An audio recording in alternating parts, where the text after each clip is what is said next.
This episode of Raiders Fan Radio is brought to you by DeadPiratesSports.com. That's Raider gear for the Raider family. Check out DeadPiratesSports.com.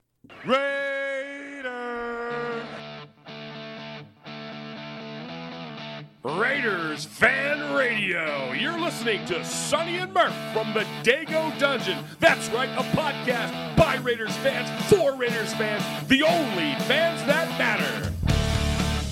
Touchdown! Kenny Stabler goes all the way!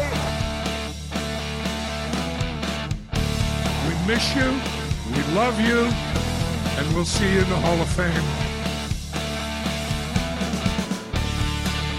When you have great coaches, then after you have great coaches, you get great players. You have a great organization, and you tell them one thing.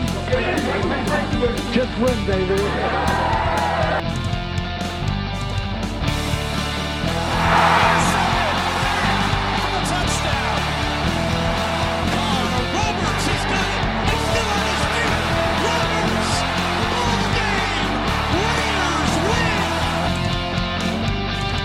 I love this team. I think this team can win.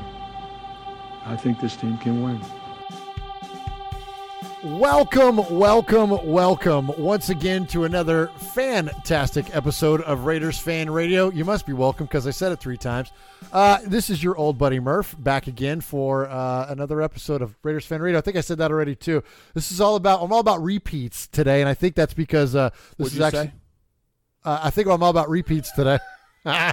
Because this is actually the second show. This is actually the second Raiders Fan Radio we've done today, and that's because we're actually going to time delay this one. So we're actually playing with a little bit of the space-time continuum here because we're going to be out next week. So we're releasing this show later on, but we're recording it now, which is kind of that's weird. That's kind of weird. That's totally in tribute to Stephen Huckins. That's oh, was that dark? Too soon? Too soon. Sorry.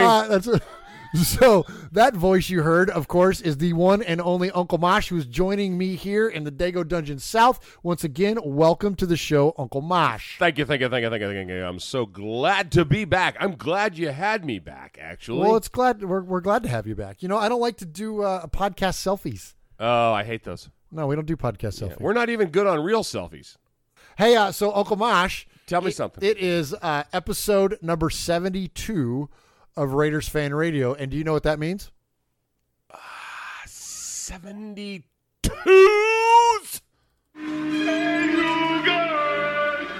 Episode number 72, of course, the one and only, the legendary, one of the most iconic Raiders that has ever walked the face of the earth. God rest his soul. John Matuszak wore number 72.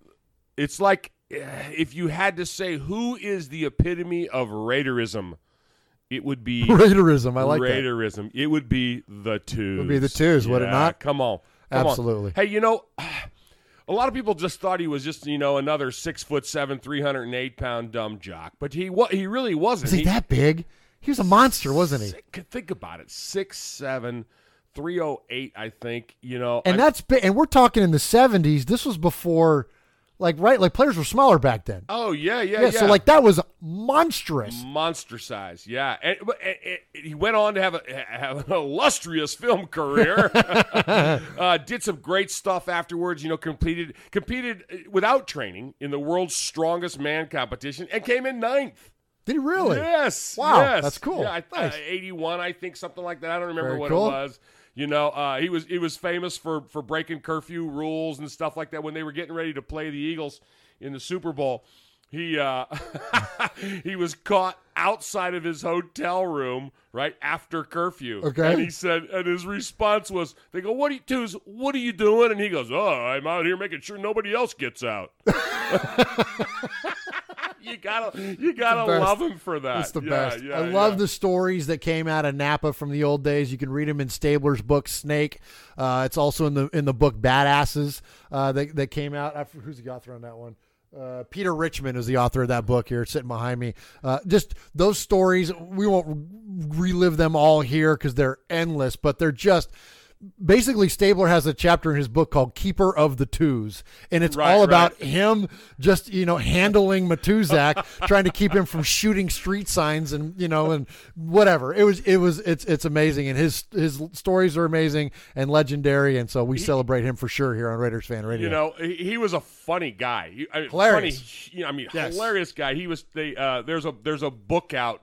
I can't remember. Gutierrez, I think, wrote it, and it was called 101 or 100 Things Every Raiders Fan should know before they die. And in that, he talks about there was an interview that Twos gave.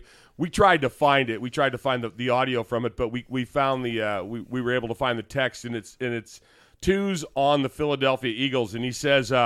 This is a quote. He said, "What I gleaned from playing the Philadelphia Eagles in a regular season game in 1980, I learned from getting close to Jaworski after knocking him down a couple times that he wears English leather. Jerry Sizemore wears Aramis.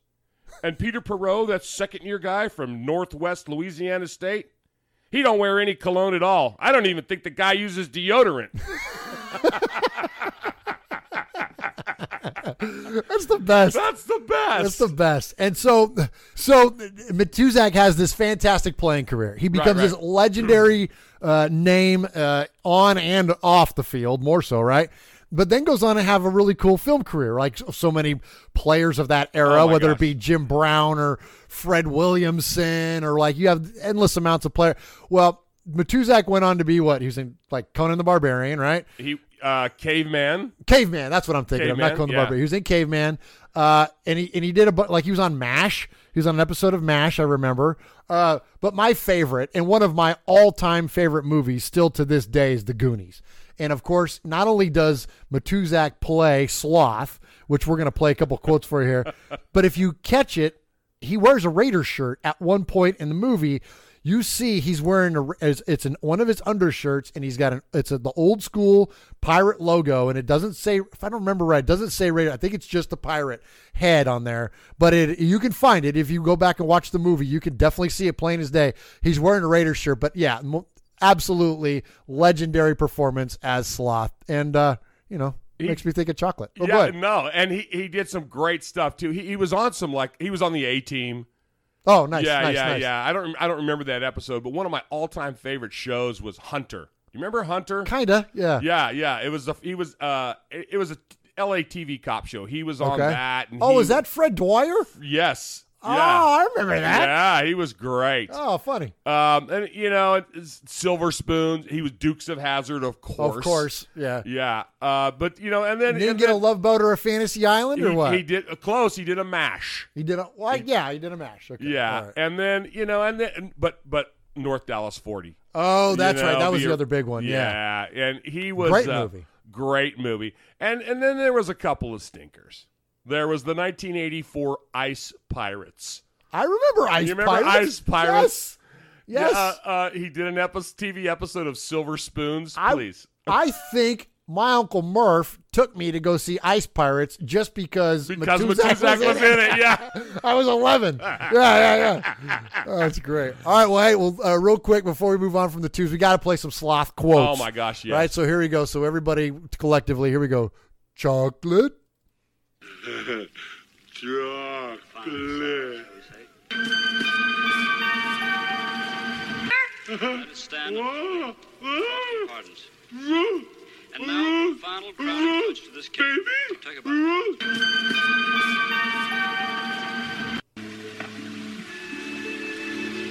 Bob, you've been bad.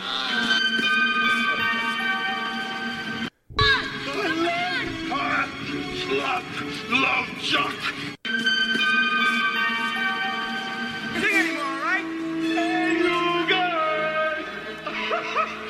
That's the best, and the laugh. That's the best. All right. Well, listen, we've only been talking now for 10 minutes about John Matuszak, so we better get this thing going. Got a lot of stuff to get to.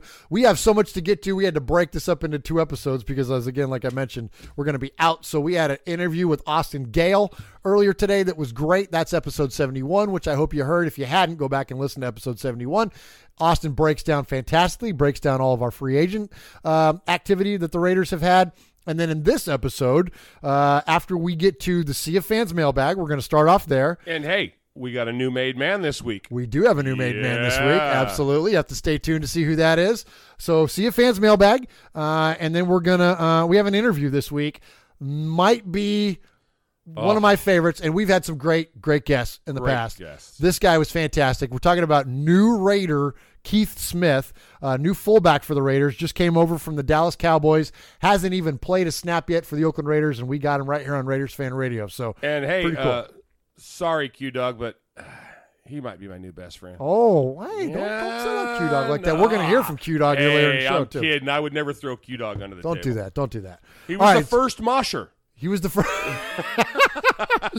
He was the first one. Oh, did I show you the email from Rico? From Rico, absolutely, yeah, absolutely. Your international mosher. My first international. That's mosher. right. Yeah. So, we're gonna do that, and then we do have a kind of a black hole at the end of the show, but maybe it's kind of off script a little bit. So it got some pretty cool stuff. We're digging into some archives, but it's not the black hole of the internet. We're digging into Murph's wait a minute. Let me back that up. Wait, do we need to call Sonny for this? He loves to take shots at you right about now. We're back. We're digging into some of my own personal archives. I came across, in fact, I got it right here. I came across this, which I'm not going to tell you what it is. I'm going to show it to you. Oh, did I just unplug you? You there? No, I can't hear you now. You're gone. Gone completely? Yeah. Well. There you go. You're back. I'm back now. Yeah. I just hit the thing with the thing. Hit the mute with the mute. Okay, so I just found this. I'm going to show it to you, but we're not going to tell the audience. I found this. My dad sent this to me in the year 2000. Nice. Yeah, nice. So we have some audio clips off of this. Hey, this is great radio right now. I know, right? You're showing me stuff and me going, wow, that's cool. Yeah, hey, actually, instead of acknowledging it, just nod your head yes. That's amazing. Do we have a cricket soundtrack we could put in right there? All right, so let's go ahead and do that. First off, let's play the contact info because that way everybody knows where to find us. Let me get a deep breath. Okay, ready? And hey, boys and girls, this is Uncle Mosh. That's right. Somebody actually claims Sonny and Murph. These two. Check them out on their website, RaidersFanRadio.com. You can friend them on Facebook at Raiders Fan Radio, or you can like their fan page at Raiders Fan Radio Podcast. Hey, I don't tweet. I don't even know how to use a Twitter, but they do. You can tweet them at Raiders Fan Radio. Call them. Leave a voicemail if you want. Go old school. 909-345-3346. That's 909-345-3346. Hey, do this. Please subscribe and rate Raiders Fan Radio on iTunes. You can listen to the show on all podcast services like Stitcher, TuneIn, Podcast Addict, and many, many more. Okay, am I done? Did I say all the stuff I was supposed to say? All right, I'm out of here. Oh my gosh, Mosh. Oh, you did not only did you do a fantastic job on the contact info, but we forgot. We have breaking news. Welcome to the Raiders Fan Radio News Desk, where we have breaking news, and now we send it to our breaking news correspondent here in the Dago Dungeon South. That's right, Uncle Mosh. Old news, old news, old news, old news. This is really old news, old news, old news, old news. Man, you should have already heard this old news. We got some stuff coming up. Wait a minute, it already happened. All right, this is old news. Back to you, Murph. Well, you got to tell us what the old news is. Oh, wait a minute. You're the breaking news correspondent. Oh, yeah. The old news correspondent. That's right. Can I have my music again? No, I just... All right, here you go. Old news. Hey, happy St. Patty's Day to Murph's side of the family. well, thanks. I'll have an O'Doul's. Yeah. All right, so the old news. We really do got some breaking old news. We do got some breaking old news. So the Raiders have signed numerous free agents, and we talked about it. What? Now what? I was just going to tell you to get ready on the button. I got it right here. So I got to quit trying to produce. You can't produce from there in the middle of me talking because we need. What we need is a producer. We need a. All right. Anyway, so the Raiders signed a bunch. I'm not going to look at you. Okay. So the Raiders signed a whole bunch of free agents, and. This is terrible radio. So the Raiders signed a whole bunch of free agents, and we talked at length about those free agents with Austin Gale. And during that last show, I made up a fun little thing that I forgot to play, so we're going to do it now. So ready? So here we go. So we're going to start the bit. All right, so the Raiders have signed old news. Stuff you should already know. So the Raiders signed cornerback Rashad Melvin, who's probably going to be a starter for the Raiders. Right. We love him. So he's great. So we, thankfully, now the Raiders have granted us unprecedented access to the negotiation table. We are the only podcast who have access to the negotiation table. That's bar correct. none. Bar the none. only one. So our microphones were there. So we were recording live when the negotiation happened, and Uncle Mosh, I saved some of that audio. Oh, you have it? I have it here, and we're going to play it here on the show. So this is never before heard, never before released by the Raiders, official negotiation between Rashad Melvin and the Oakland Raiders. Oh. So you'll hear a couple of voices. You'll hear John Gruden. You'll hear Reggie McKenzie. And really those are the main two. But there might even be some Mark Davis in there. So anyways, Here we go. Off to the audio. What's your name, baby? Melvin. Hey, Melvin, you want to make a buck? You can do this, Melvin. Thank you, Melvin. Melvin. And that's how you sign for $6.5 million. That was a long way to go for a bit. Oh my gosh, riveting. This is riveting stuff. Can you tell it's off season? Yeah, I know, right? Yeah. So, all right. Well, without further ado, let's really for real get into it here, and we're going to kick off the show 18 minutes in now with the Sea of Fans mailbag. There he is, fading, looking. He's under the gun. He's tied. He throws. It is. Oh, he caught it.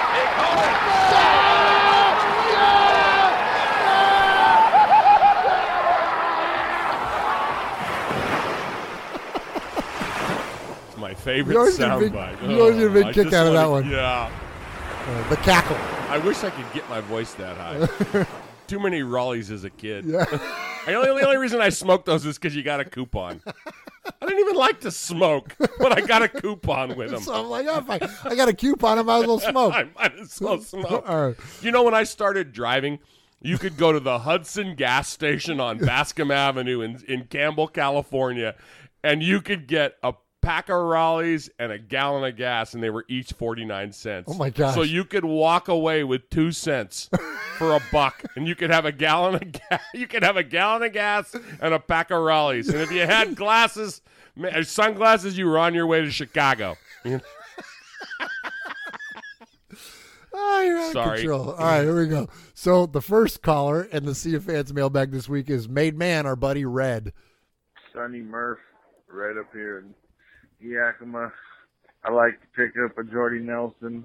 I think that was he's a couple years older than Crabtree, but I think he's an upgrade over Crabtree for sure. And he's been in that West Coast style offense for years now, so he should be able to come in and hit the ground running. And picking up Doug Martin too, I think that's a good pickup.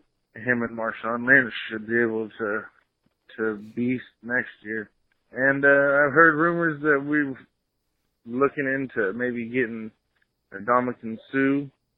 I think we should really hold off on that note, because there's a big man in the draft that I heard you guys talking about, Vita Vea, him being a UW. I mean, living up here in the Pacific Northwest, you get a lot of UW games around, and man, he is a beast of a man. I mean, if we could draft him number one, or with our first round pick, having an interior D lineman that can disrupt the game like that would make it a lot easier for our backfield to function, you know. And I think we can find a linebacker in middle rounds of the draft. Can't wait for both you guys to get back on here together. Keep up the good work. And go Raiders. All right, there's our buddy Red in Yakima. So you got a lot to say there, though. I'll touch on a couple of things.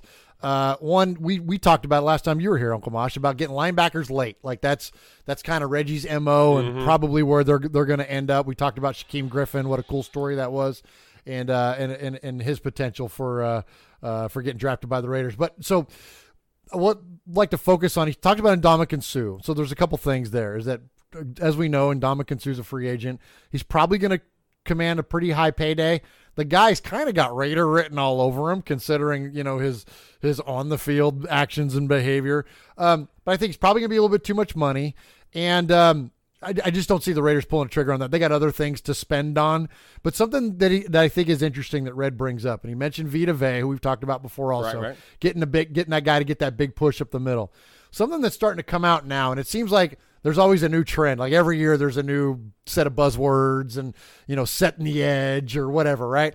Well, a lot now this year you're hearing a lot from teams about how quarterbacks get uncomfortable with a push up the middle, because when you get an edge defender coming at you like Khalil Mack and Bruce Irvin coming off the corners, those quarterbacks can then step up in the pocket and climb that pocket a little bit. Those guys end up behind them, and it's still them able to maintain their vision down the field.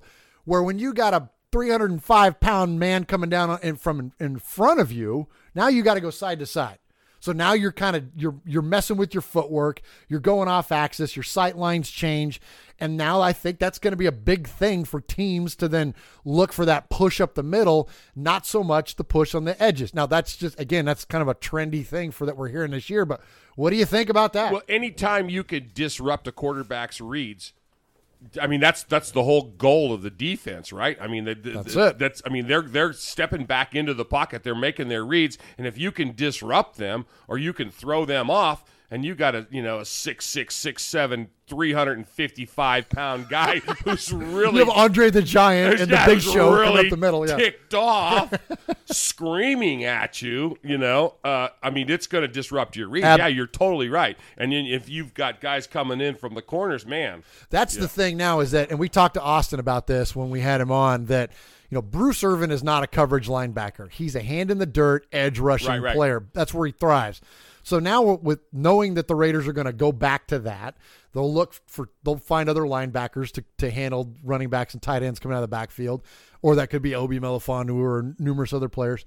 But point is, though, is that you can have Irvin off one side, Mack off the other. Now we got to do is get a big man in the middle, somebody that can suck up blocks, somebody like an Ndamukong Suh, great.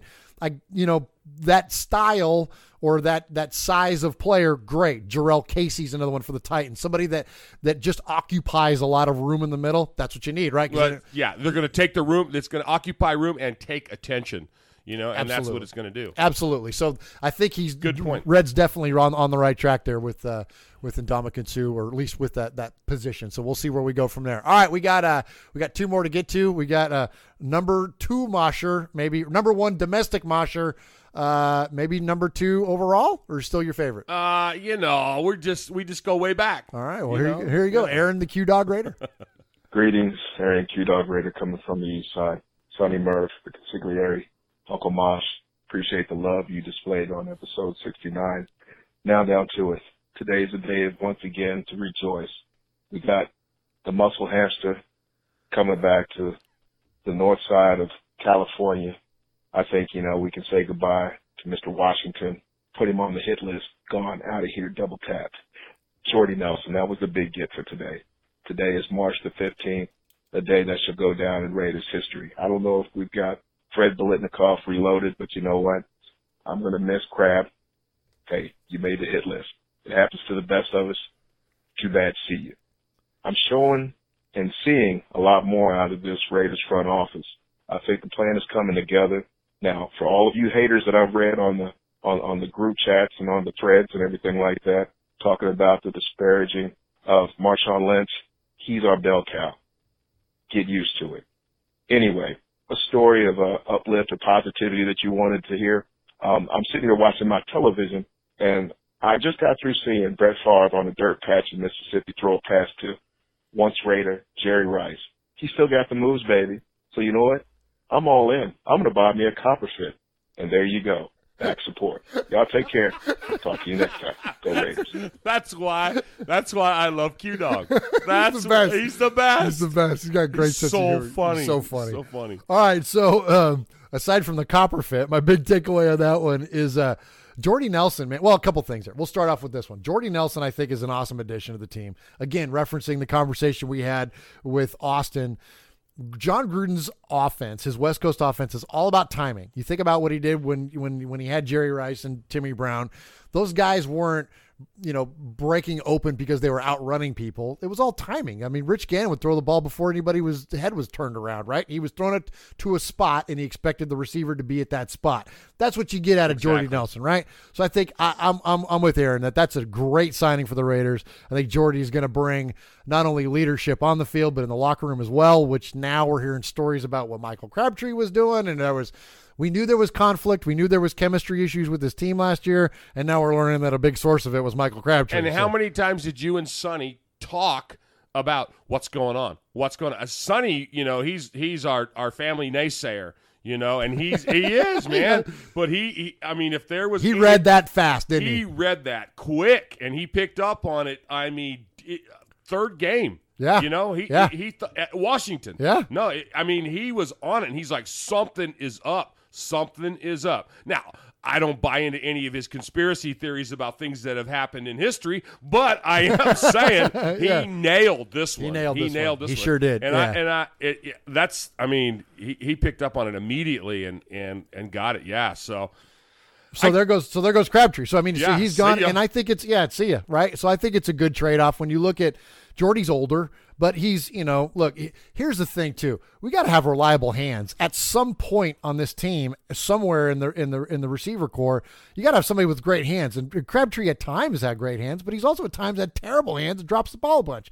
So if we're going to have issues that we're battling through with Cooper, then, bring in somebody like Jordy Nelson, who's about as surefire of a guy catching the football as you can get. Like, it doesn't get any better than that. So I think that's a good one. And then also the last part I want to touch on that Aaron did was about Marshawn.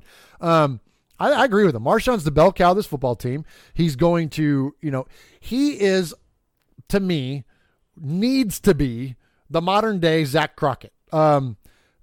In the interview with and I keep referencing these interviews. I hope you guys have checked them out. In the interview with Keith, I threw out a couple of numbers that in a 4-year window, Zach Crockett carried the ball 128 times and scored 28 touchdowns.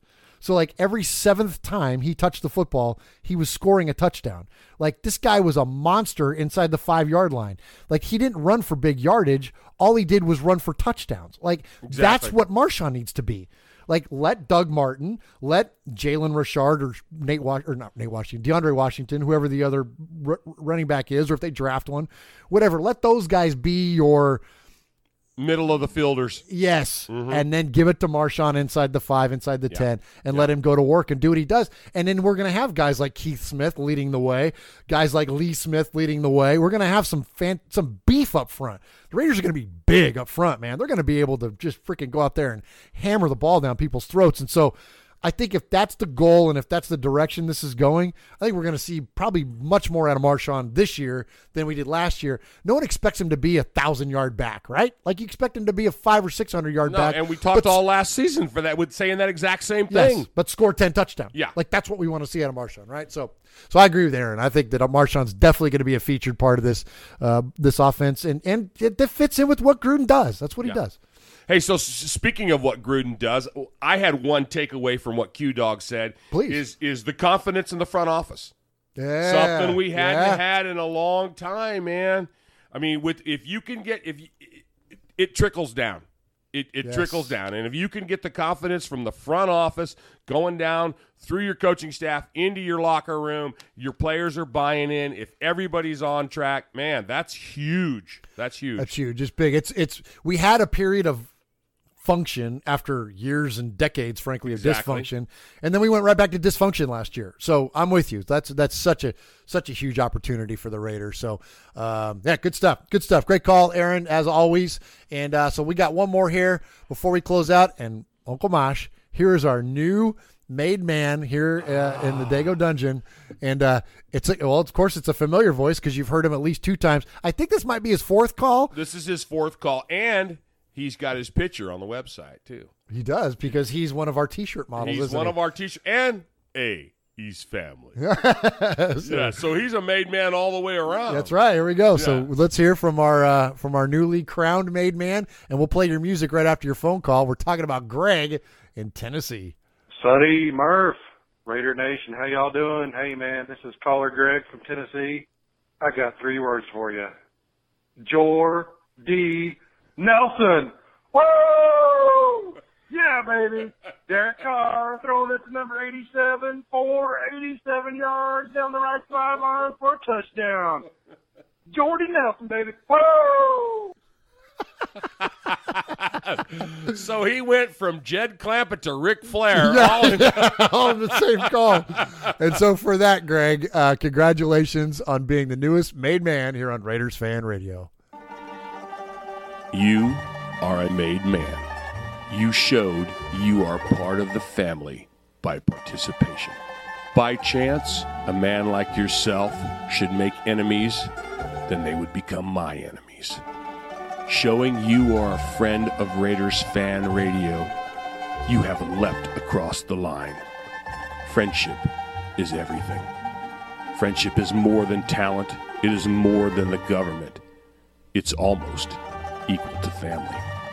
Be loyal. Made man, Raider fan. Someday, and that day may never come, I'll call upon you to do a service for me. But until that day, accept this as a gift. And don't ever forget, words can hurt more, but silence can break hearts. There you go. Congratulations, Greg. Wow. I guess that was pretty awesome. You know, what, did you forget you did that? Well, no. I have a little issue with Greg. Uh-oh. Well, I mean, here it was, you know, hey, Sonny, hey, Murph. Yeah? Greg's my son-in-law. First of all, it's taken him how long to call the show 3 times? 4 times, but he just, we slow played him on his I Made paid Man for music. his shirt. I don't even get a shout-out. Oh, man. All right. Well, listen. Before we get into the Keith Smith interview, which we're going to play for you next, but one last piece of old news, breaking old news. Uncle Mosh, we've had actually a significant shift, dare I say, a paradigm shift in Raider Nation with the team, with the release of Sebastian Janikowski. Right. So long, Seabass. And then the release of John Kondo. Former long snapper. We've signed Andrew DePaula. Want to buy a condo? We've signed Andrew DePaula. Andrew DePaula is now the highest paid long snapper in the league. But by signing him and releasing John Kondo, that was the last player of the Al Davis regime. No. Was it really? Absolutely, yeah. So we are now, at this point, none of Al's players are wearing the silver and black anymore. So kind of interesting. Wow. I know, crazy, huh? Crazy. So, anyway, but part of that release and this change now, Keith Smith is now part of the Raiders. He's come in from the Cowboys, clearly on the recommendation of special teams coach Rich Bisaccia. What? I just thought of something. What? But didn't Al originally sign Gruden? Well, yeah. Okay, so you go that way, yeah. And Tom Cable.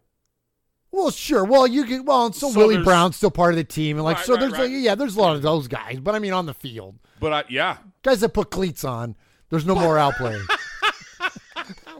That sounded really funny. Guys that put cleats on. Put cleats on. No, like Reggie McKenzie's not putting on cleats. All right. So anyway, so we're gonna get to the interview with Keith Smith. So we're really thankful that Keith took time out to join us today. So I guess you just got to kind of go out there, hear it for yourself, and we'll reconvene after the interview, and then touch on some of the things that Keith had to say, because it was great. It was great. It was great guy. Really good. Great guy. So, we appreciate him taking the time out on his Sunday afternoon to do this for us when we recorded it. Absolutely. So. All right, here we go. So we're going to go ahead and get to that now.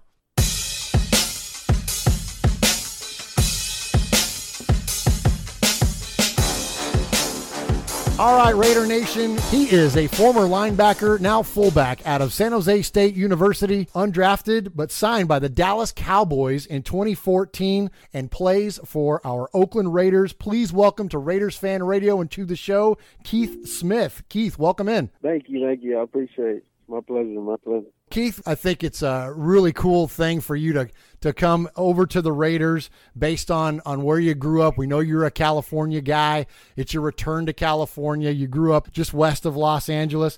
But tell us a little bit about your journey. Tell us a little bit about this thing, where it started for you and kind of where you ended up here. Man, where do I start? Long journey, man. Started out at the best high school in California, the Charter Oak High School, back-to-back CIF champions, where I started my career at linebacker, and kind of was overlooked even there. I had a lot of questions on a ton of stuff, speed, quickness, just everything, man. You know how it goes. But I was fortunate enough to have a scholarship offer from San Jose State, and my top two were San Jose State and Colorado. CU was probably my biggest offer, and wanted to. They were in the Big 12 at the time, so I wanted to be closer to my family, play teams that were closer to my family. So I went with San Jose State, and that's kind of where the real journey began. And started out with the mentality of I'm not about to red shirt. Wanted to get in there and compete and get that starting job, and ended up getting it. And had a really good freshman year, and just kind of took off from there through college. Senior year came, led the nation in tackles. Didn't get any type of combine, Senior Bowl, no type of invites. Got a small All-Star game, the Medal of Honor Bowl, coming out, and so I played in that and ended up going undrafted. Went to the Cowboys, liked the opportunity there, and first couple years in Dallas, had to fight politics pretty much, and just it didn't really matter how great I played. It was always competing against that draft pick they picked that year or whatever. But they knew I was a good player, and I played well on special teams for the most part. And so my coach, who's still my coach, Rich Bisaccia, he pretty sure he was the one who kind of initiated the transition to fullback, just from showing spurts on scout team, on my days on practice squad, and just being the team player I am, doing a lot of scout work. And I was actually making plays on our defense, so they're like, shoot, let's try this guy out. And it took a little convincing myself to do it. You know, my heart was at linebacker and on defense, but I was like, you know what, I want to help this team. I want to be here, and I want to play. So I said, why not? Just put me where I'm gonna get on the field. So I went through the transition, and had a good coach in Gary Brown, and he really worked with me. And first year at fullback, I had a pretty solid year. It came pretty natural to me, and just kind of went from there. And now, going into my 5th year with the Oakland Raiders, I can't wait to get to work. You know, I saw a quote that you said during that transition from linebacker to fullback when you were with the Cowboys, and you said, "Just get me in the room. Get me in the room with the squad that's going to get me on the field and get the playing time." And so, you know, I think that work ethic is incredible, and your willingness to transition to a new position, and now being with the Raiders, the legacy of fullback is pretty cool. Like, going from players like Marv Hubbard to John Ritchie, Marcel Reese, Zach Crockett. When you look at the players that have played fullback for the Oakland Raiders, it's pretty impressive. Did the Raiders talk to you about your role, or Coach Gruden or Coach Bisaccia, any of them talk about what your role is going to be with the Raiders as a fullback? Yeah, Gruden kind of emphasized right after I met him, he was just like, man, we got some big plans for you. He was like, we're gonna go back to '98 on them, and we're gonna play some smash mouth football, and you're gonna be leading for some good backs, and basically he just was saying that we're gonna run the ball a lot, and I feel like that's every fullback's dream come true, because running the rock means playtime. So that's one thing that I didn't get too much of in Dallas. Probably averaged around 10 snaps a game on offense in Dallas. So it was kind of I was chomping at the bit a little bit on the sidelines, like, put me in. But when I did go in, I felt like I had a good impact on the field. So I feel like just the increase in reps is only going to help me get better, as well as helping this team. Well, I think it's going to be exciting. We're big fans of smash mouth football, and especially what the Raiders have been in the past. And when Coach Gruden was here before, at one point over like a 4-year window, Zach Crockett on 188 carries had 28 touchdowns. I mean, like, that guy was just money inside the 5, and I really envision that that's what the Raiders are going to get back to, and having you lead the way for guys, or even toting the rock sometimes yourself, man. I think it's going to be exciting. I think Raider Nation is excited about it, and it's going to be fun going back to 1998. Is a good thing when it comes to run the football, isn't it? Right, yeah, definitely, because it was a total different game at that time, and so I'm excited to be on that venture. Hey, Keith, this is Uncle Mosh here. Hey, I got a little bit of a follow-up question. You mentioned about how when you were in Dallas, it was a little political, and just to the point where it seems like that was causing you some angst there. Are you more excited about being home, or are you more excited about working for an offense that's going to say, hey, best guy gets out there? I think it's a little of both, but like you say, just the opportunity. I'm excited for the opportunity, because coming here, I feel like they're gonna appreciate what I can bring to the team, and just utilizing my tools and everything that I can do to help us win. I feel like that's a great feeling, and I'm gonna do everything in my power just to make sure that I can do anything to help this team win. I'm probably really excited about you being on this side of the ball, but I'm probably not as excited as your quarterback. So here's a quick trivia question for you. Do you know who was the guy that broke up the 305 passes without an interception by our own Derek Carr? Who was that in his collegiate career? Could it have been a linebacker from San Jose State? An amazing linebacker from San Jose State. Hey, so have you and Derek talked about that? That's just a great stat. Have you guys talked about that? I haven't talked to Derek just yet about that, but I'm sure I will have that conversation with him. But I will tell you that in the negotiation process, when they were in the front office talking about free agent signings, Derek was in the room, and my name had got thrown around, and apparently he was like, "Wait, Keith Smith, like the linebacker from San Jose State, Keith Smith?" And they were like, "Well, former linebacker, but yes." And he was like, "Oh, he picked me off in college, so you gotta get him." So apparently that's how it went down. I can credit Derek for reeling me in too. Nice. So that's my guy. But we've always been cool though. I met him back in I think it was 2012 or 2013 when we switched over to the Mountain West, and it was at Media Day. So I actually met him for the first time there, and we've been pretty cool ever since. That's awesome. That's great. That's great. I'd imagine that negotiation process. He said, okay, now what position is he? Let's make sure he's on the same side of the ball. I don't want to throw against him in practice, right?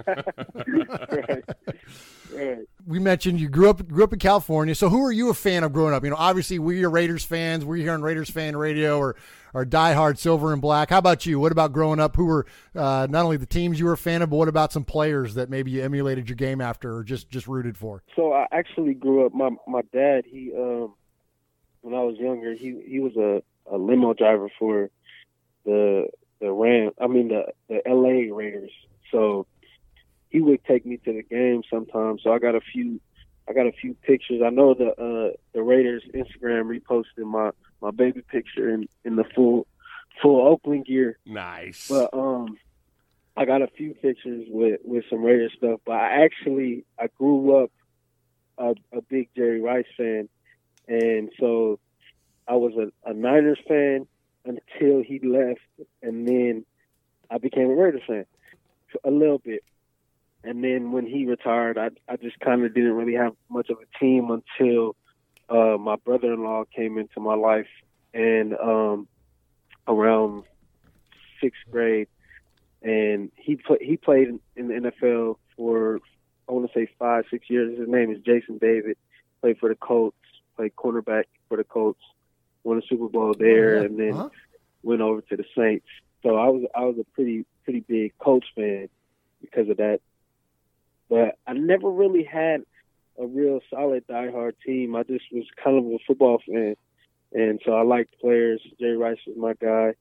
And obviously I was a Emmitt Smith fan because he's a Smitty. So I had to emulate him in all the backyard football pickup games. I was Emmitt Smith. So I was more of a player fan versus team. So what about the player you tried to model your play after? Was there one? Was there a linebacker out there that you would think of when you were making a big hit or an interception or getting in there to sack quarterback? Yeah, I was a huge Ray Lewis fan, and I liked Patrick Willis when he was because he was with the Niners when I was at San Jose State, so I used to watch a lot of his stuff too. But Patrick, he's a big motor guy as well. As he got all the talent in the world, but he's a big motor guy, and that's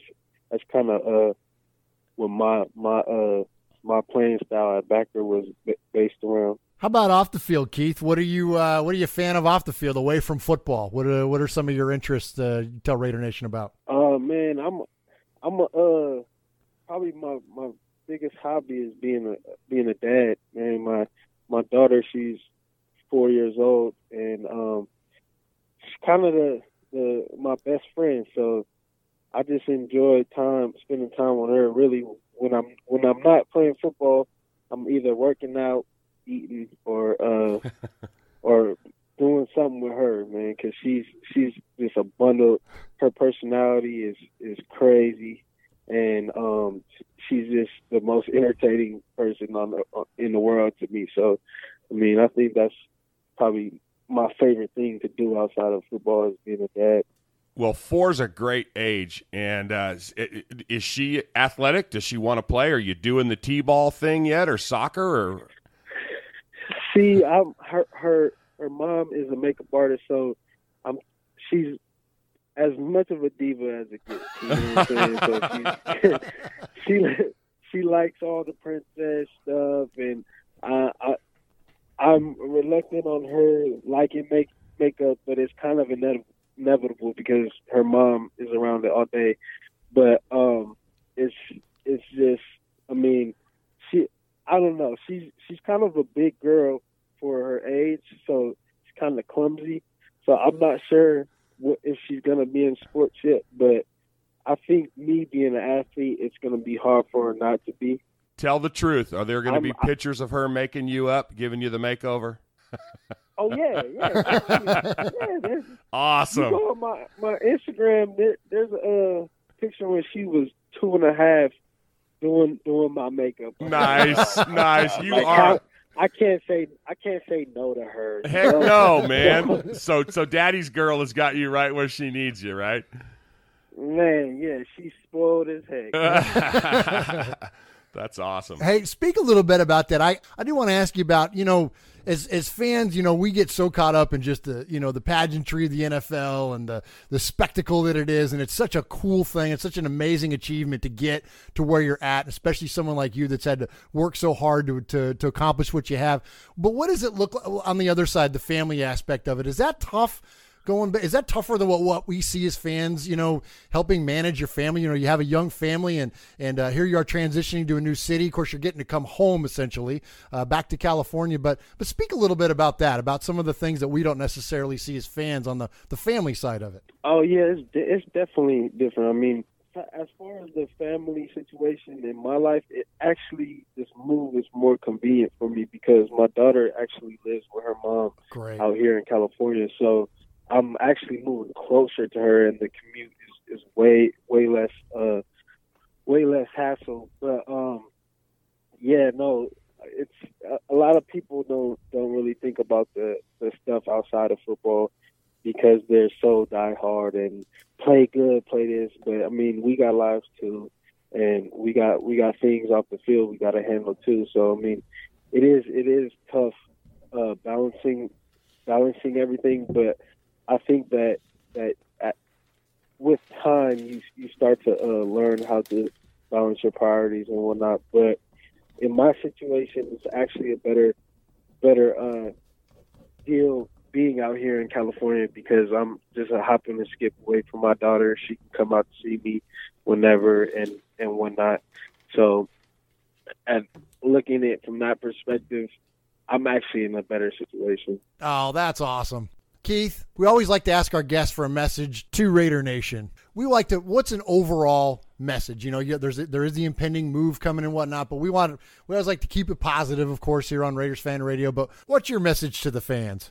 I just think that Raider Nation needs to understand that John Gruden is a mastermind, and he's really working and making these moves. He's trying to create a monster, and I think everybody sees it, all the pieces he's starting to put together and just the vision. But just have faith. I mean, that's the one thing you can do as a fan is just be consistent, and because every team is going to have its ups and downs. But I think Raider Nation and the Raider organization is on a upwards track, and I'm excited about the future. Can't wait to bring my energy and swagger to Oakland, and can't wait to start getting after it with my new teammates. Well, we're excited to have you back, and I say back because basically, there's pictures of you in a Raider onesie, so we consider you a legacy. So it's good that you're home, and I heard you say that one of the three things you like to do was eat. So since Murph and I are out here and way far away, make sure you get over to La Villa down there in San Jose and get some good Italian food for us. There you go. That's the best food in San Jose. I'm gonna check that out. I ain't even heard of that, being a San Jose guy. Oh man, yeah. La Villa? La Villa. La Villa. It's in Willow Glen. You can't miss it. It's on Lincoln Avenue there. Okay. It's got to be good then. Oh, yeah. That's how we got our nice little figures working here all these years later. So. I like it. I'm going to have to check it out, man. Check it out. Absolutely. Well, good deal. Well, Keith, thank you again for joining us here on the show. Look forward to watching you and the rest of the Raiders in 2018. So good luck to you with everything. Anything we can promote for you? Instagram, Twitter, any foundation stuff, anything like that we can throw out there? Yeah, I just actually started my foundation Instagram, at 3D Foundation. And basically it's Triple D, Dedicated Dads and Daughters, and it's my foundation that I've started with my daughter, and it's kind of incorporating her giving back to the community and to kids who are less fortunate than her, and just teaching the message of helping others. So I'm excited about that, and my Instagram is at B31. she actually has an Instagram too. It's at BREYBREYLEE_. Bree_. Okay. So good deal. Well, appreciate y'all having me today. Well, absolutely. Well, thank you again, and that's the Lord's work you're doing right there with your foundation. That is amazing stuff. So thank you again. We will we'll definitely talk to you again soon, Keith. All right, y'all take care. Go Raiders.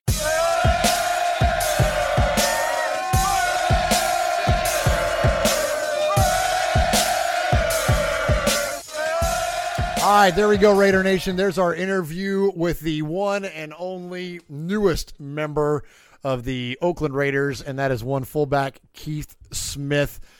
How cool is that, Mosh? Oh, man, what a great guy. A great what guy. A great guy. San Jose native, or not San Jose native, but San Jose State alum. So Yeah. we're San Jose natives, so kind of a cool connection for us there and talking to him. Really cool. He and super guy, super exciting to talk with him and laugh with him. You know, just a real approachable guy, and like most of our interviews have been, you know, just a definitely a good guy. You know, so we really enjoyed doing that. Yeah, good stuff. I really like not only what he had to say about the on-field stuff, about how, I mean, Gruden told him, like, we're looking to throw this thing back a little bit, and we're going to come out there.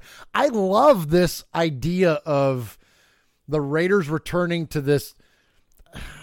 It's a mentality. Yeah. It's a mentality. It's a work ethic. It's a, you know, he touched a little bit on that, and I'm not going to belabor the fact, but you know, he talked a little bit about the politics. You know, and that's in everything. That's in every workplace. And he at a former club that he was with, and how, you know, a lot of times they don't play the best guy. They're playing the highest paid guy. Oh, right, because you were a draft pick, so we're going to play. Yeah, stuff out there that's causing you from getting out there and busting your butt and winning games. You know, and I don't. And it's not going to be that way in Oakland. You know, no, it's not going to be. It's a meritocracy. Yeah, you know what I mean. It's Absolutely. Like, what have you done? That's what's going to earn you playing time. You know what I mean? Is that what have you done? Yeah. Coach is going to make sure that we're out there to win games and only win games, and that's the mentality that's going to be. Right. So I'm looking forward to that. So how cool? So we're going to see. So they, you know, when you take a Keith Smith, they've already got Jameis Olawale, the other fullback on the roster. We've got Lee Smith coming back. We have Derek Carrier now, who they've signed, who's a blocking tight end. They brought in Denver Kirkland in the past to be like that sixth lineman kind of a thing. I mean, you line all those guys up with Marshawn in the back. Are you kidding me? Can you not get 3 yards?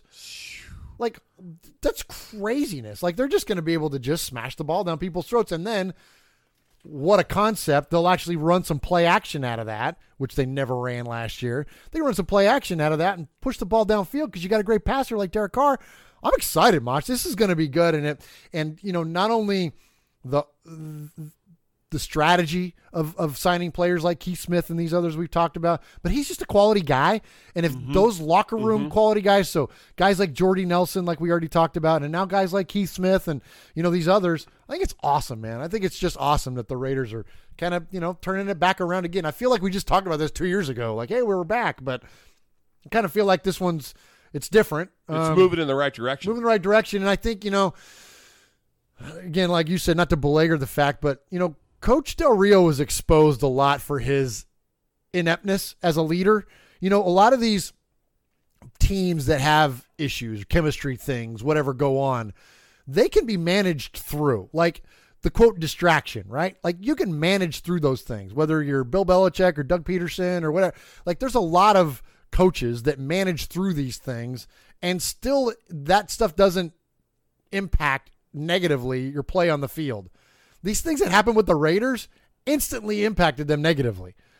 You know what I mean? So the Del Rio didn't really have control. So when you see Gruden now coming back and the coaches he's brought with him and the players he's now populating the locker room with, that's awesome. Like that, they're not going to have these kind of issues anymore. It's not going to happen again.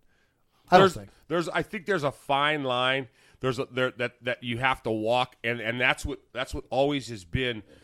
When you look at the great Raider coaches of the past, there's a line. Madden was able to say to these guys, I want this craziness, this meanness, this out of control, you know, win at all costs, you know, do what you have to do to win the game kind of mentality, and have that attitude that maybe it permeates into your off-field life, but know that there's a line. There's just a line, and you know, these guys are your brothers in arms, man, and you got to back their play. You talked about Snake's the twos keeper. Yeah, keeper of the twos, yeah. Keeper of the twos, yeah. You know, it's that kind of thing. That's like, let's just, you know, root, gouge, and claw out there, and, you know, but we're in the locker room, man. We got to come together, you know. So it's going to be an exciting season for sure. Absolutely. Exciting. You're excited. I'm excited right now. You're excited. Hey, this is Steve Corcoran of RaidersSnakePage.com, and you're listening to Sonny and Murph Raiders Fan Radio. They're the best around. Hey, that was pretty good. I liked it. So he was on Bart? No, that was a newsroom. Oh! Yeah, it was a newsroom. Oh, I thought he did that on Bart. No, that was a newsroom. I love that. Oh, you know, and I have another new one too to play. Hold on, let's see if I can find it. Hey, what's up, Raider Nation? This is EJ Manuel. You're listening to Raiders Fan Radio. Super excited to get this season back rolling. You know, hope you guys are having a great offseason. How about that? Yeah, that's my guy. How about that, EJ? Man, that was cool too. What a great interview. The first of our current Raider players. And so, what? Who will be the first Raider player to be a made man? Wow. Well, right now I'm betting on Keith Smith. Yeah. I'm betting on Keith Smith. Yeah. He's our new guy. Best friend of the show. Best friend of the show. Absolutely. Okay, so let's go to you want to do Black Hole? Yeah, let's. Okay. Yeah, I love it when you do the Black Hole. Okay, all right. Well, let's go ahead and get to a Raiders Fan Radio Black Hole of the Internet. Murph's Black Hole of the Internet. A journey that begins where everything ends. All right, Uncle Mosh, I got something cool this week. So the Black Hole of the Internet, the spirit behind it is that something comes up, I look something up, and then I go down this black hole of the Internet into 900 different things and end up learning about some things that I didn't intend to learn about. Well, I kind of had that same thing happen, but with something tangible. So I was going through some stuff, and I came across a CD.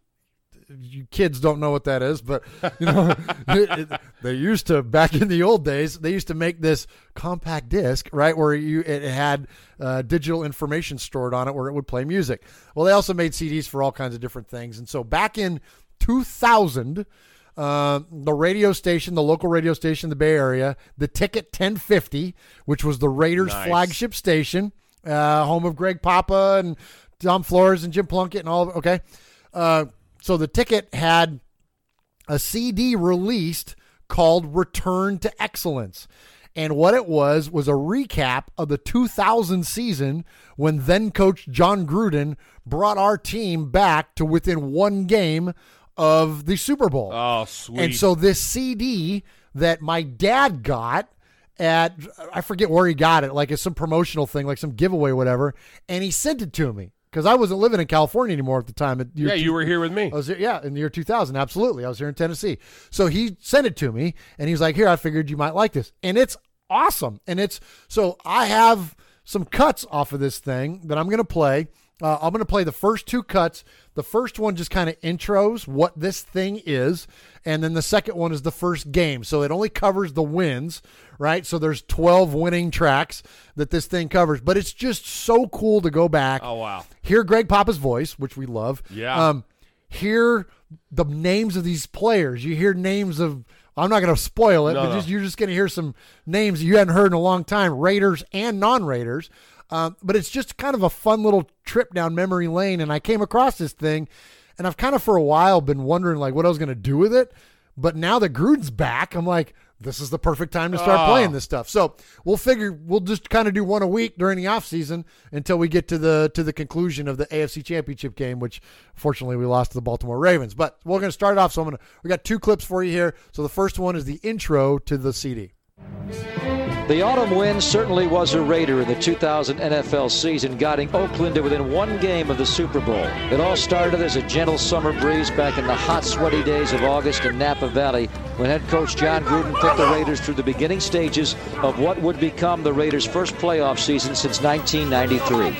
Get over here and get your motor running. I'm Greg Papa, and this is a look back at the Raiders 2000, the return to excellence. Hey, we friends now, but when that bell rings, we ain't friends no more. The Ticket 1050, the proud home of your Oakland Raiders. This is the return to excellence.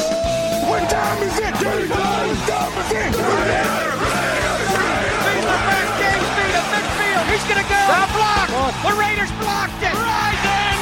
Touchdown. Got it. Touchdown. Timmy Brown. He's styling and high stepping 10-5. Touchdown. Raiders. And now this joint is off the hook. All about that defense. All day long, 4 quarters. Defense. Defense. Defense. That's what it's all about, defense. The Raiders would welcome AFC West rival San Diego into the Coliseum on September the 3rd to open the season. The Raiders' rivals from the South would have a dismal season in the year 2000, going 1-15. But this season opener was a defensive battle, with the Raiders drawing first blood. Second down 11, San Diego from inside their 1. Ryan Leaf, hands off, Chancey up the middle, hit at the line. They may have him in the end zone. It may be a safety. It's a safety for the Raiders. Incredible! I told you about that defense, didn't I? I told you about that defense, didn't I? Russell's safety turned out to be the only scoring in the first half. Both defenses continued to dominate in the final 30 minutes until Robert Chancey of the Chargers found a crack in the Raiders' defensive armor. Second and goal, Chargers on the 3-yard line. High formation, McCrary ahead of Chancey. They give it a Chancey left, and he goes into the end zone, standing. He runs right into the black hole, taunting them in the south end zone. The defensive battle continued throughout the entire second half, but the Raiders were able to mount one last drive that got them deep into Chargers territory. Normally, with the game on the line, Tim Brown would be called upon to deliver the big play. This time, however, Rich Gannon looked for the Raiders' newest weapon in their arsenal, the man formerly known as Spider-Man. 2:41 to go. It's all coming down to this. Brown goes in motion right, joining Rison. Gannon dropping back. He loops one end zone. Rison! Touchdown! And now we got the Raider walk from Andre Rison. What a debut he has had. He gives the Raiders the lead at 8-6 with 2:37 to go. Sebastian Janikowski's extra point made it 9-6, and that would be all the scoring the Raiders would need.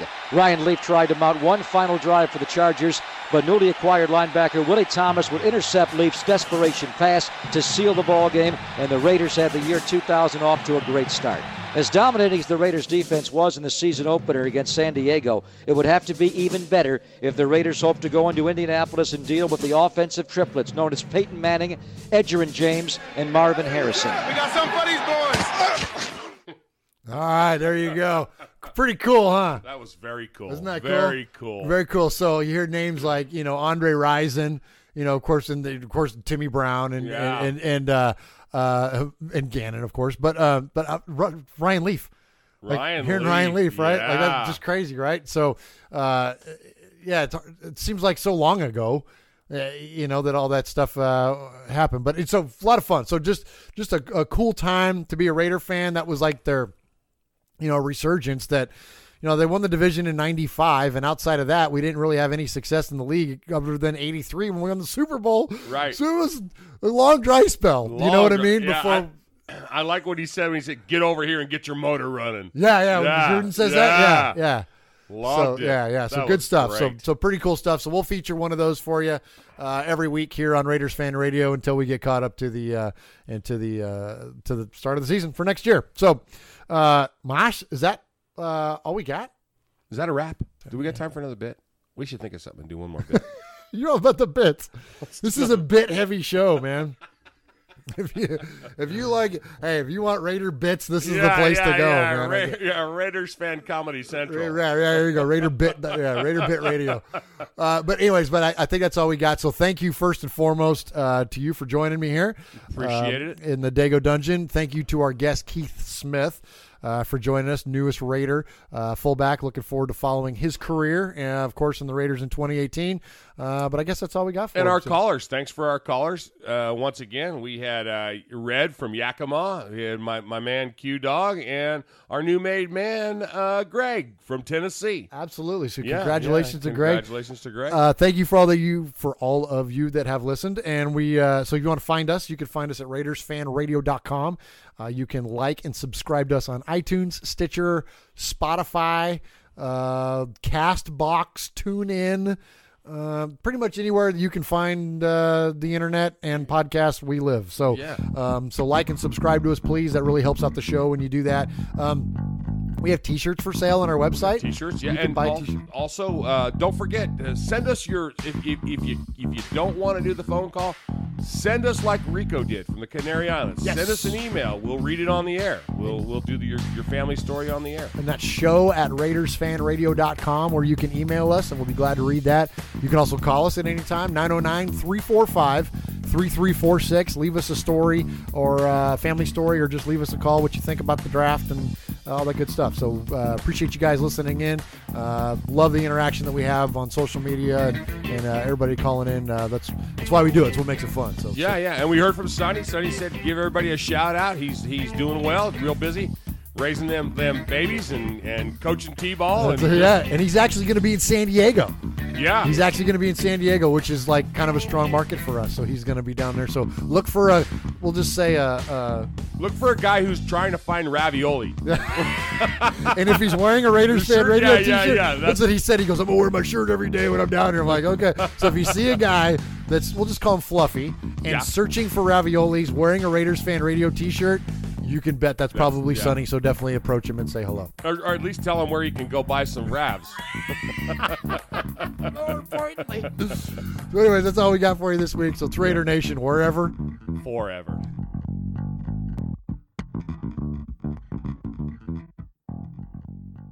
And that's how you sign for $6.5 million. That was a long way to go for a bit. Oh, my gosh, riveting.